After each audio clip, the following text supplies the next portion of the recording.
Assalamualaikum warahmatullahi wabarakatuh. Sahabat Hijrah, hari ini saya lagi berada di mana ya? Sebuah pantai yang indah ya, pokoknya di Tarusan.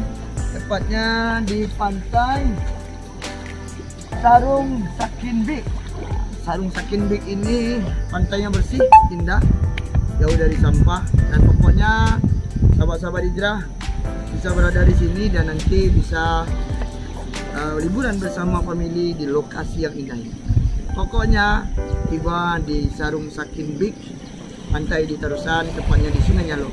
Oke guys.